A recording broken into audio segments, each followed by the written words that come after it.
이제 입춘이 막 지났습니다.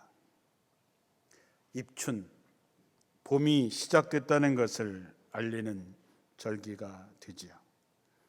입춘일은 우리가 별로 관심을 갖고 있지는 않지만 농사를 짓는 기준의 24절기 중에서 첫 번째 절기이고 이제 봄이 왔습니다라고 하는 것을 알리는 날입니다. 입춘이라고 하는 말만 들어도 우리는 뭔가 봄의 느낌이 나지요. 그런데 입춘의 시기가 우리한테는 약간 묘합니다. 꽃이 만발하고 뭔가 새싹이 돋아나고 누가 봐도 좀 봄이 오는 느낌이 왔을 때 입춘을 맞이해야 하는데 겨울의 끄트머리에서 겉모습만 보아서는 전혀 겨울과 다를 바가 없는 시점에 느닷없이 입춘을 맞이하게 됩니다. 예민한 느낌과 눈을 가진 사람만이 봄의 기운을 느끼고 꿈틀거리는 생명의 움직임을 알아챌 수 있을 뿐이고 대부분의 우리는 봄의 낌새를 전혀 알아차리지 못할 때 입춘이 우리에게 온 것이지요. 그러나 분명한 것은 입춘이 되면 겨울에 얼어붙었던 만물이 살아서 움직이기 시작을 하고 한 해의 농사를 준비하는 농부의 마음이 이제는 바쁘고 분주하게 됩니다. 오늘 말씀에 여러분 이제 잠에서 깰 때가 되었습니다. 그것은 우리의 구원이 처음 믿을 때보다 더 가까워졌기 때문입니다. 라고 말합니다. 지난 3년 동안 코로나로 꽁꽁 얼어붙었던 신앙의 겨울을 이제 끝내고 신앙의 봄을 맞이하는 마음으로 입춘을 맞이했으면 합니다. 입춘이 되면 보통 입춘대길, 건양다경이라고 하는 한자를 써서 대문에 써붙이곤 하지요.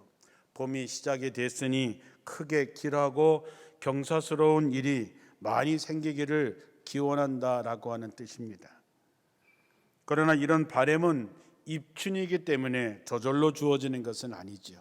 우리가 새해가 되면 새해 복 많이 받으세요 라고 하는 인사를 하지만 새해가 되었다고 복이 저절로 오는 것은 아니지요. 새로운 마음으로 새로운 각오로 묵은 것을 털어내고 굳어진 땅을 갈아엎고 추수할 때를 위해서 심는 준비가 있어야 이러한 소원들이 이루어지는 것이죠. 우리 인생도 우리의 신앙도 농사 짓는 것과 별반 다르지 않습니다. 농사는 과정이 반드시 필요하지요. 한 번에 되는 농사는 없습니다. 로또에 당첨되듯이 어느 날 갑자기 되는 법이 없습니다. 과정이 중요하고 과정이 없으면 결과도 없습니다. 우리가 다 아는 얘기지만 이제 입춘이라고 하는 것을 맞이하면서 우리 자신을 점검해 보면 첫 번째는 때를 아는 것이 중요합니다. 때라고 하는 말은 너무나 중요한 말이지요. 우리에게는 두 가지의 시간, 두 가지의 때가 있습니다. 하나는 입춘, 우수, 경칩, 춘분 이렇게 나가는 시간의 때가 있고 그 다음에 어떤 일이 주어지는 때가 있습니다. 무르익은 때, 하나님의 때에 그 어느 날 그런 때가 우리에게 있습니다. 중요한 것은 내가 지금 무엇을 해야 될 때인지를 모르는 사람은 결코 무엇이든지 성공할 수 없다라고 하는 것입니다. 농사를 지을 사람이 내가 뭔가를 심어야 될 때와 거둘 때를 모르면 그 농사는 망칠 수밖에 없는 것처럼 우리의 인생의 때도 분별하지 못하면 그래서 그 때를 놓쳐버리면 우리의 인생은 실패할 수밖에 없습니다. 농부가 때를 따라서 준비해서 심고 노력해야 추수할 때 만족할 만한 열매를 거둘 수가 있는 것처럼 만약에 뭐를 심어야 될 때, 뭔가를 심어야 될 때를 며칠만 놓쳐도 소출에 큰 타격을 받을 수밖에 없는 것입니다. 인생도 마찬가지입니다. 우리도 결코 건너뛸 수 없습니다. 생략할 수 없습니다. 더욱이 심지 않은 데서 더더욱 거둘 수는 없습니다. 전도서 3장 1절에 보면 모든 일에는 다 때가 있고 세상에서 일어나는 일마다 알맞은 때가 있다 했습니다. 준비하는 것도, 내가 사랑하는 것도, 내가 일하는 것도, 내가 섬기는 것도 다 때가 있습니다. 지금 여러분의 때는 어떤 때입니까? 지금 우리의 가정은 무엇을 할 때이고, 우리 교회는 무엇을 준비해야 될 때이고, 이 나라와 이 민족은 지금 무엇을 할 때인가? 그런 때들을 놓쳐버리고 그런 때를 분별하지 못하면 결과는 참으로 참혹했을 수밖에 없는 것이죠. 이것을 아는 것이 지혜고 그것이 능력입니다. 입춘의 때는 다시 세울 때입니다. 입춘의 입은 들을 입이 아니라 설 입자입니다. 봄으로 단순히 들어가는 것이 아니라 이제 봄이 되어서 다시 모든 것을 다시 세운다라고 하는 뜻이 있구나, 저는 그렇게 해석합니다. 이 때를 놓치면 무너짐이 심할 수밖에 없는 것이죠. 여러분, 기회는 올 때 잡아야지 지나간 다음에는 잡을 수가 없습니다. 그래서 때를 아는 것이 중요합니다. 지금 여러분의 때는 무엇을 준비할 때인지, 어떤 때인지를 잘 분별하셔서 기회를 놓치지 않는 여러분들이 되시기를 주님의 이름으로 축원합니다. 두 번째는 농사를 지으려면 겨우내 묵은 밭을 갈아 엎는 것입니다. 오늘 12절 이하의 말씀에 이제 밤이 거의 지나고 낮이 가까웠으니 이제 악한 생활을 버리고 믿음으로 빛된 생활을 하십시오. 낮에 빛 가운데 사는 사람들처럼 단정하게 행동하시고 흥청망청 먹고 마시며 술 취하지 말고 음란과 방탕과 싸움과 시기하는 일을 버리십시오. 주 예수 그리스도의 옷을 입고 정욕을 위해서 육신의 일을 추구하지 마십시오. 내가 세상에서 어떻게 되기를 바라는 것하고 그렇게 되는 것은 다른 문제입니다. 내가 마음먹은 것과 마음먹은 대로 사는 사람의 결과는 다릅니다. 우리가 무엇을 하든지 준비해야 됩니다. 우리가 십계명을 두 번째 받을 때 하나님과 모세와의 이야기가 있습니다. 출애굽기 34장 1절에 보면 하나님께서 모세에게 이렇게 말씀하십니다. 모세야, 너는 돌판 두 개를 처음 것처럼 깎아라. 그러면 내가 네가 깨뜨려 버린 그 돌판 위에 쓴 그 말을 새로 만든 돌판에 새겨 주겠다. 너는 그것을 내일 아침까지 준비해서 아침 일찍 시내산에 올라와서 이 산꼭대기에서 나를 기다리거라. 이렇게 말합니다. 하나님께서 깨뜨려진 그 두 번째 십계명을 다시 주시기 위해서 모세에게 준비하라고 한 것은 뭐냐? 똑같은 돌판 두 개를 깎아서, 그래서 내일 아침 일찍 시내산에 올라와서 산꼭대기에 서서 나를 기다리고 서 있거라 하는 것이죠. 여기 어느 하나 준비가 안 되면 안 되는 것입니다. 돌판을 준비하기가 쉽지 않지요. 여러분, 그 돌판을 들고 시내산 꼭대기까지 아침 일찍 올라간다는 것도 힘든 일이지요. 그 찬바람 부는 산꼭대기에 서 있는 것도 쉽지 않지요. 그러나 하나님께서 말씀하신 것입니다. 십계명을 새길 돌판 두 개를 준비해라. 아침 일찍 시내산에 올라와서 산꼭대기에 나를 기다리고 서 있거라. 여기에서 어느 하나가 준비 안 되면 안 되는 것입니다. 하나님은 우리에게 똑같은 말씀을 하십니다. 그런데 우리는 힘들다고, 어렵다고, 귀찮다고, 내 생각에는 안 해도 될 것 같아서. 그러나 여러분, 하나님의 말씀에 어느 하나라도 안 하면 그냥 거기까지인 것입니다. 씨를 뿌리려면 먼저 묵은 밭을 갈아 엎어야 됩니다. 호세아 10장 12절에도 너의 묵은 땅을 가는 농부처럼 이제 다시 시작하라. 그리고 선한 씨앗을 뿌려라. 그리고 무엇을 해야 할지 나한테 물어라. 그러면 내가 너희에게 가서 온갖 좋은 복을 쏟아 부어 주겠다라고 말씀하십니다. 우리가 씨를 뿌리려면 묵은 밭을 갈아야지요. 게으름에 묵은 것, 나태함, 분주함, 편안함 이런 것에 안주해 있는 우리의 마음의 밭을 갈아 엎어야 된다는 것이죠. 하나님은 이미 준비되셨습니다. 그래서 하나님이 말씀하시는 것입니다. 이제 뭘 하든지 간에 나한테 물어라. 그러면 내가 너희에게 가서 온갖 좋은 복을 쏟아 부어주겠다. 갈아엎는 것으로 끝나는 것이 아니라 좋은 밭을 만들어야 됩니다. 우리가 씨 뿌리는 자의 비유의 이야기를 잘 압니다.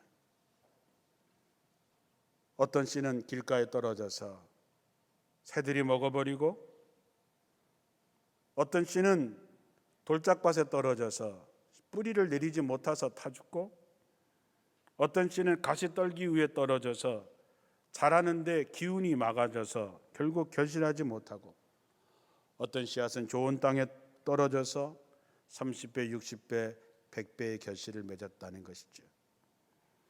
여기서 가장 중요한 것은 뭐냐 하면 농부나 씨앗에 문제가 있는 것이 아니고 어떤 밭이냐가 문제인 것입니다. 밭은 우리 자신입니다. 여러분이 어떤 밭이냐에 따라서 뿌리조차 내리지 못하기도 하고, 뿌리를 내리기는 하지만 세상을 이기지 못하고, 염려와 근심의 가시덤불에 얽혀서 결국 결실하지 못할 수 있습니다. 그러나 좋은 땅이 되면, 좋은 밭이 되면 30배, 60배, 100배의 결실을 얻습니다. 그렇다면 우리가 내 마음의 밭, 심령의 밭을 갈아엎는 것도 좀 깊이 갈아엎어야 되고, 그것으로 끝나는 것이 아니라 큰 돌, 작은 돌 할 것 없이 골라내고 가시덤불도 걷어내야 됩니다. 쉽지 않지만 그래야 우리는 풍성한 열매를 맺을 수 있는 것이죠. 아무리 힘들고 어려워도 해야 할 일은 해야 되는 것입니다. 사랑하는 성도 여러분, 밭은 준비되셨습니까? 하나님께서 여러분에게 축복의 씨앗을 뿌려주실 텐데 밭은 준비되셨냐 하는 얘기죠. 하나님께서 내게 물어보라고 하셨는데 묻고는 계신지, 하나님께서 너희에게 가서 온갖 좋은 복을 쏟아 부어 주겠다고 하셨는데 받으실 준비는 되어 있으신지, 하나님의 말씀에 귀를 기울이고 그것을 위해서 마음의 밭을 가는 것입니다. 이번 주 주보에 3월 첫 주에 시작될 말씀나무 아카데미 광고가 나왔습니다. 보시고 배우십시오. 왜 배워야 되냐? 아는 만큼 보이고 아는 만큼 들리기 때문입니다. 코로나로 무너진 예배도 다시 회복하시고 멈췄던 속회도 이번 주부터 다시 시작하십시오. 특히 새벽을 깨우는 새벽 기도회에 힘쓰십시오. 여러분, 어느 곳에서 샘이 터질지, 어느 곳에서 씨앗이 뿌려질지, 어느 곳에서 성령의 음성을 듣게 될지 모릅니다. 무엇보다 구하는 자에게 성령을 주신다고 했으니 성령을 구하시고 성령의 도우심으로 하나님의 음성을, 하나님의 씨앗을 보고 듣게 되기를 주님의 이름으로 축원합니다. 철저하게 준비하셔야 됩니다. 농부에게 게으름과 나태함인 가난과 고난으로 가게 하는 지름길인 것이죠. 세 번째는 심는 것입니다. 이제 내가 밭을 갈고 돌을 골라내고 30배, 60배, 100배의 결실을 얻기 위해서 씨를 뿌리고 심어 지키고 가꿔야 됩니다. 저는 여러분이 올해 참 씩씩하고 용감했으면 좋겠습니다. 좀 더 강해지고 든든히 서기를 주님의 이름으로 축원합니다. 누구 덕에 살아가는 사람이 아니라 이제는 내가 농사를 져서 그 열매로 많은 사람을 살릴 수 있는 진짜 예수쟁이가 되기를 주님의 이름으로 축원합니다. 우리가 세상에 살면서 하는 모든 일은 하나님 앞에 심는 일입니다. 어떤 사람은 선을 심기도 하고 어떤 사람은 악을 심기도 합니다.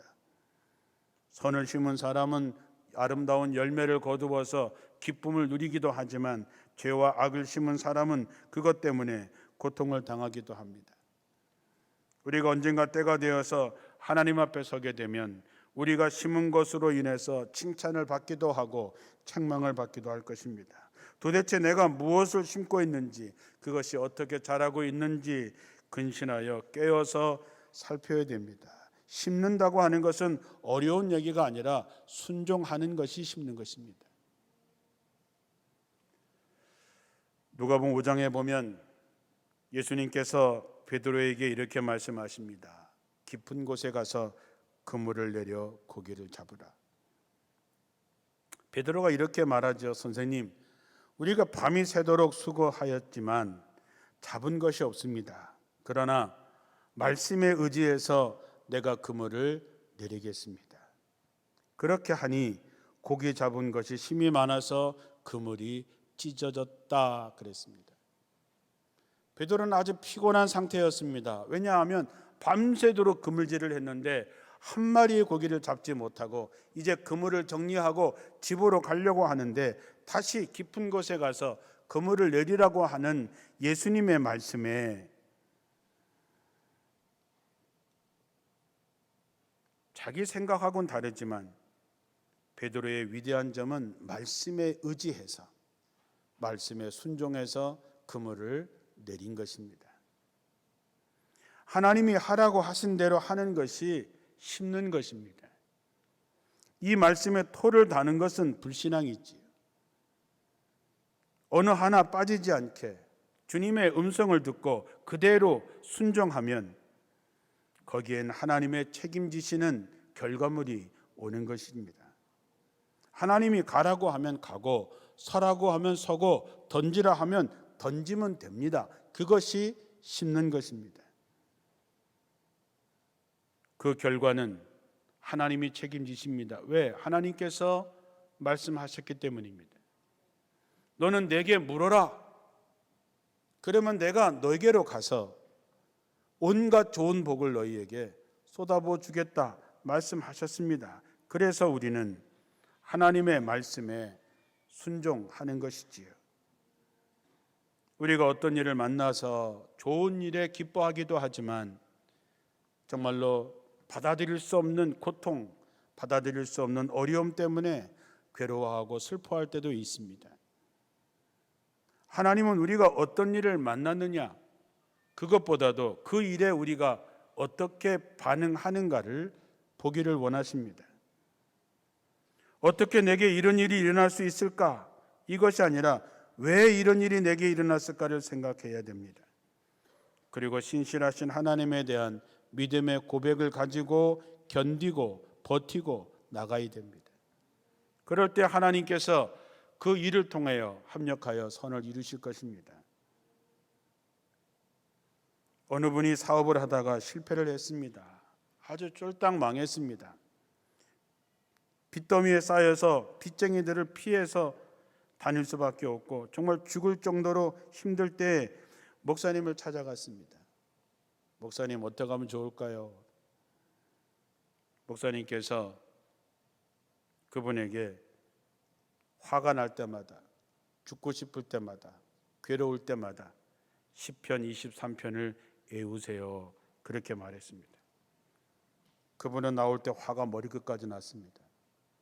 목사님이 뭔가를 좀 이렇게 주기를 바랬는데 시편 23편을 암송하라는 말만 딱 하나 하니까 화가 많이 났지요.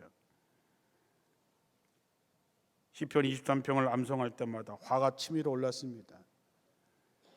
나는 부족함이 없다고 하는데 나는 부족한 것뿐이고 죽을 것 같은데 그런데도 순종하는 마음으로 화가 나면 날 때마다 시편 23편을 암송해서 어떤 날은 하루에 100번도 더 외울 때가 있었다고 합니다. 오늘 그 시편 23편을 시온 찬양대가 찬양도 했지만 제가 오늘은 현대어 번역으로 읽어드리겠습니다. 눈을 가만히 감으시고 이 시편을 한번 음미해 보시기 바랍니다. 여호와는 나의 목자시니 내게 그 무엇이 부족하리요. 편히 쉬라 푸른 풀밭으로 인도하시고 고이 쉬라 시원한 시냇가로 데려가시니 내게 생기를 불어넣으시고 똑바른 길로만 이끌어 주시니 주님이 아니고서야 주님의 이름이 아니고서야 어찌 그러리. 나 죽음 그늘 드리운 깊은 골짜기 지난다 해도 아무런 두려움 없이 가리라. 주께서 내 곁에 함께 계시니 목자 손에 들려있는 지팡이와 막대기처럼 인도하여 주시니 하고 많은 시름 사라져버리고 이 마음 이렇듯 든든하여라. 원수들 두 눈 뜨고 쳐다보는데 보란듯 이것 앞에 잔치상 차려주시고 귀한 손님 대접하듯 기름 발라주시며 잔이 흘러 넘치라 하고 부어주시네. 아, 그 누가 이렇듯 행복하리요. 이처럼 포근하리요. 주님의 손길 살아 생전 끊이지 아니리니 이 목숨 살아 숨쉴 동안에 주님의 전에 오래도록 살으리이다. 힘들고 어려울 때마다, 죽고 싶을 때마다 이 암송을 외웠던 권사님의 마지막 결론은 어느 날부터인가 마음이 자유로워지기 시작하더랍니다. 빚으로부터, 돈으로부터, 괴로움으로부터 자유로워지고 평안해지고 나중에 재기에 성공했다는 간증이지요. 요한복음 8장 31절에 보면 예수께서 자기를 믿는 유대인들에게 이르시되 내 말이 너희 안에 거하면 너희가 내 제자가 되고 진리를 알지니 진리가 너희를 자유케 한다 그랬습니다. 세상의 돈이 우리를 자유케 하는 것이 아닙니다. 권력이 자유롭게 되는 것이 아니죠. 내 어떤 경험이나 체험이 우리를 자유롭게 하는 것이 아니라 하나님의 말씀이 우리를 자유롭게 하는 것이죠. 온실 속에 있는 나무가 크고 강하게 자라려면 온실 밖으로 나가서 비바람, 눈보라를 이겨내야 큰 나무가 될 수 있습니다. 그런데 우리는 밖에 나가는 것을 두려워합니다. 하나님께서 나가라고 하는데도 여기가 좁사오니 하면서 순종하지 않습니다. 그렇게 되면 우리는 영적인 어린아이를 벗어날 수 없는 것이지요. 입춘이 되면 겨우내 움츠러들었던 생명들이 이제 기지개를 켜고 새 생명을 위한 치열한 싸움을 벌일 것입니다. 여러분, 봄에 들에 나가보면 아주 연약하고 부드러운 새싹이 겨우내 얼어붙었던 딱딱한 땅을 뚫고 올라오는 그 생명의 신비함, 어떻게 저렇게 연약하고 부드러운 것이 저렇게 딱딱한 땅을 뚫고 올라올 수 있을까? 참으로 신비합니다. 마찬가지로 우리도 하나님 앞에 순종함으로 공감하고 감동하고 동참함으로 하나님이 주시는 새 생명을 나타내게 되기를 주님의 이름으로 축원합니다. 정말 그 어느 때보다도 용감하고 씩씩하게 떨치고 일어나 심어야 됩니다. 마지막으로 하나님께서 이제 어떻게 역사하시는지를 우리는 기대하며 하나님의 은혜를 누리며 살면 됩니다. 우리 교회는 지난 118년 동안 우리가 상상하는 것 그 이상의 훨씬 많은 것을 세운 교회입니다. 우리를 통해서 얼마나 많은 사람들이 구원에 이르고 우리를 통해서 얼마나 많은 생명이 살아났는지를 알게 될 것입니다. 우리는 원주뿐만 아니라 대한민국의 전 세계에 많은 씨앗을 심었습니다. 지금도 필리핀에, 인도네시아에, 아프리카에 우리는 우리가 무엇을 심었는지조차 모르지만 때가 되면 우리가 후원하고 심고 했던 씨앗들이 큰 숲을 이루게 되는 것을 보게 될 것입니다. 왜냐하면 우리가 심은 것에 대해서는 하나님께서 결과로 이루실 것을 믿기 때문입니다. 나무를 심는 사람이라고 하는 글 하나를 소개하고 오늘 말씀을 마치려고 합니다. 마음에 담아두셨으면 합니다. 한 여행자가 아주 황폐한 지역을 방문하게 되었습니다. 아무리 둘러봐도 제대로 된 나무 하나 없고 물도 없는 절망적인 땅이었습니다. 황량한 땅에 딱 한 사람 양치는 목동이 하나 양 30마리를 데리고 그곳에서 조그맣게 집을 짓고 살았습니다. 그 사람이 보니까 양치기는 뭔가를 열심히 심고 있었습니다. 그래서 가서 무엇을 심고 있느냐고 봤더니 도토리를 심고 있었습니다. 그는 작은 집을 짓고 그곳에서 양을 돌보면서 하루에 100개씩의 도토리를 심고 있었습니다. 그리고 이런 작업은 3년 전부터 시작되었다라고 말했습니다. 그로부터 몇 년이 지나고 나서 1차 세계대전이 발발하고 난 다음에 이 나그네가 군인이 되어서 우연히 그 황폐했던 그 땅을 다시 지나가게 되었는데 놀랍게도 그곳은 아름다운 숲으로 변해 있었습니다. 그곳에는 그 양치기가 심었던 그 도토리에서 갈참나무들이 우거지고 그가 심은 자작나무, 밤나무를 통해서 아름다운 숲으로 변해 있었던 것이죠. 그곳이 지금 남프랑스에서 가장 아름답고 살기 좋은 프로방스라고 하는 지역이 된 것입니다. 그 목자의 이름은 엘레자르 부피에라고 그랬습니다. 그 이야기를 읽으면서 우리는 참 희망을 심는 사람들입니다. 복음은 황폐한 마음의 밭에 희망의 숲을 만듭니다.